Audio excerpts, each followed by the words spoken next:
Hey guys, back again. Just wanted to tell you exactly what happened when I had this touring pack fitted over at Ducati Cambridge. It was booked in for 2 Fridays ago, tomorrow, and you'll recall that I took the bike over there first thing in the morning, only to be told that the mechanic was working half a day and was then having a week's holiday, despite the fact that I'd had that work booked in for about a month. So pretty annoying, but they, as you know, they gave me a loan bike, and the bike was supposed to be finished Monday or Tuesday this week. I actually phoned up on Monday. No, when did I phone up? Tuesday, and I think I picked the bike up on Wednesday. Well, when I got over there, the screen had been fitted, absolutely no problem at all. The panniers and the new extended subframe with the new lights was on there. One of the indicators was not quite right, and it was pointing up in the air compared to the other one, which was horizontal as it should be. So they quickly came out and adjusted that for me. The other thing, on the screen there is a centre mount. It's normally covered up with a rubber blanking off plate, but I knew that Ducati offered a Garmin sat-nav. I don't know whether it's a 395 or something like that, and of course I've bought the brand new 595, whatever it is. So we all assumed that the new sat-nav would just mount to the mount that's already there on this new screen, but it turns out that that's not the case. Let me grab a piece of paper. If you imagine the screws on the mount are in that orientation, the screws on the new Garmin are actually that way. So what they did, they told me that they had managed to put 2 screws into the Garmin mount, and I said, well, you know, look, if it's got 2 screws in place rather than 4, that's going to be absolutely fine. I've got no issues with that. But when I got there, the actual mount had been screwed in place with 1 screw, and it was completely off centre. And as soon as you touch the mount on the bike, or if you put the sat-nav in place, it just tipped over, which was bloody ridiculous, and I was really annoyed that they hadn't done it properly. You know, I'd waited nearly 10 days, was told it was all done, and went over there to find the sat-nav hanging off by one screw. So I was pretty bloody cross about that, and I had a moan about that. That's not good enough, really. The poor mechanic spent the next hour and a half fabricating something that would do the job. So at the moment we've managed to get it held in place with a couple of screws. It's slightly off centre still, but it's usable and it's not going anywhere. So at some point it's going to have to go back yet again to have that work done. There was an interesting thing also. You'll remember that the hands-free button on the front of the tank was virtually impossible to trigger.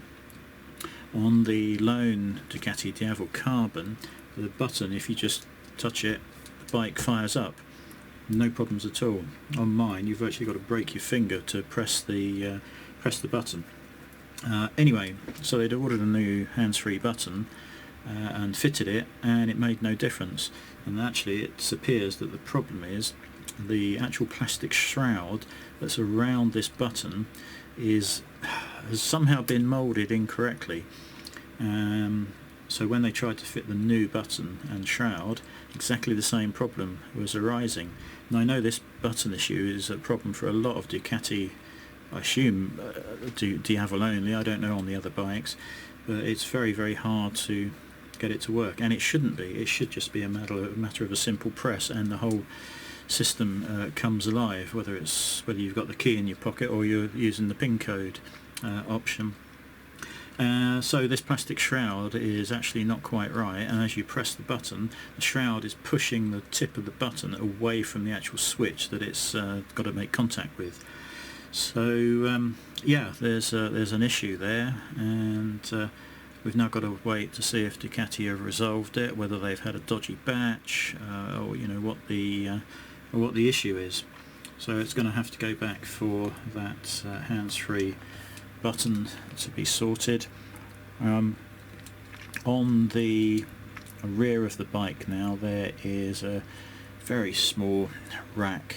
It's no deeper than about 6 inches probably, and I'll show you that to you on the bike later on. But being picky, I noticed that there was a great big chunk of the enamelled finish missing from it.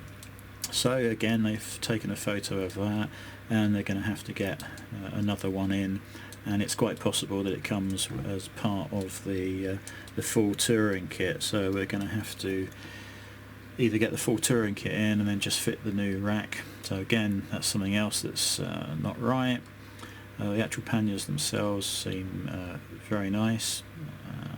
I think they've got waterproof covers or waterproof internal bags with them, so no problem there. I also had the Ducati alarm fitted at the same time. Now that comes with 2 remote controls, and you press one button and it will strangely, when you arm something, you would think it would bleep once, and when it unarms it would bleep multiple times, but Ducati have done it the other way around. So when you arm it, it bleeps 3 times, and when you unarm it, it bleeps once. 2 remote controls, and one of them doesn't work. You can pair new remote controls to the alarm. So at the moment I said, look, don't bother, I'll try and decipher the instructions, which are in multiple languages in a poorly photocopied set of sheets, and I'll try and pair the remote control to the alarm. Haven't done that yet, and when I do I will film it, because I think it's quite useful. It involves setting the alarm and then putting the bike through a series of on-off cycles and entering the manufacturer's default code, and then pairing the remote, and you obviously need to change the manufacturer's default code on the alarm, otherwise I think anyone could probably disarm it if they know the right way to do it. So yeah, that wasn't done properly either. And I know I'm being picky, but if you spend this cost me 1,800 quid, so it wasn't cheap. You'd think things like both remote controls functioning correctly would have been checked. I'm now going to have to faff around for half hour, an hour. I'd rather be doing other things. I'd rather be out on the bike than doing somebody else's work for them, especially when I've just paid for it. So yeah, pretty annoying, but the alarm is on, and it's connected through the CAN bus system, so it will flash the lights, and it flashes up on the dashboard and things like that. So it's pretty good. Another really annoying thing with the Ducati alarm, I thought, right, I'm going to have to phone up my insurance company, who are Carol Nash. I'm going to have to tell them that I've had the screen and panniers fitted, and I'm also going to tell them that I've got the alarm fitted. So I rang Ducati Cambridge and said, can you just tell me the Thatcham category that covers this alarm? And they said that no, they couldn't. It didn't have any Thatcham approval, or if it did, they didn't know. But they did tell me that the bike insurance people would have it on their system and would know all about it. Anyway, so I thought, that seems pretty poor. You would think manufacturer's own alarm would have a Thatcham approval of one type or another. So I rang Carol Nash and told them that the panniers, screen and alarm all done £1,800, and when I told them about the alarm, she looked up on her system and had no information on the Ducati own brand alarm system, and she just added it as alarm other. So certainly won't be a discount next year for having the Ducati alarm fitted, I wouldn't have thought. they obviously know about the Ducati immobiliser, but there certainly won't be anything extra off for an unknown alarm, although they did note that it was Ducati branded and fitted by the dealer. So yeah, again, pretty disappointing result with the alarm as well. I do have to set that up correctly. Obviously I've got to change the pin code, and I also have to check the sensitivity of the alarm. I would like it to be very sensitive, so if somebody knocks into the bike it sets it off, but I don't know how sensitive it can go, but that's something else we'll be setting up. So yeah, that's pretty much covered everything. The screen is okay, it takes all of the wind off of your body, but again, like that Prig screen, I do still have some helmet buffeting caused by the screen. I guess I'm just going to have to get used to that. You know, you can't have a screen that's higher than the helmet. Well, I suppose you can, but it's probably not going to look very good. It's a shame they couldn't have fitted some sort of diverter, you know, as an additional adjustable feature on the screen that I've seen on some screens. But that's what it is. That's what we've got. So, but at least I've got some storage now, so I can turn up on Sundays with a drink and a bag and books and bits and pieces. Yeah, that's going to help. I suppose you could. I'm going to put some gloves in there in case the weather changes. I've got the waterproof gloves, or my more expensive gloves for when it's dry. So all in all, pretty good.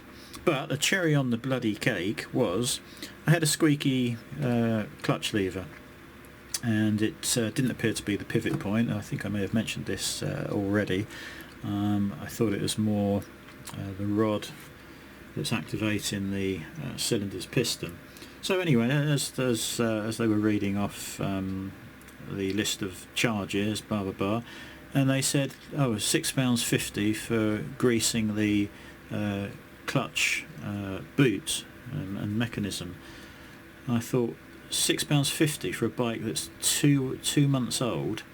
They said, yeah, oils and grease, you know, they're all consumables. So they put me out for 10 days, charged me 1,800 quid, and couldn't grease, and then got it bloody wrong, you know, cocked up the sat-nav things, so it was unusable without modifications whilst I was there. Oh, and I was supposed to have a battery charger, charging port fitted. I was going to buy their you know, recommended battery charger. It wasn't a Ducati one, it was another one, an Alpha something, I can't remember.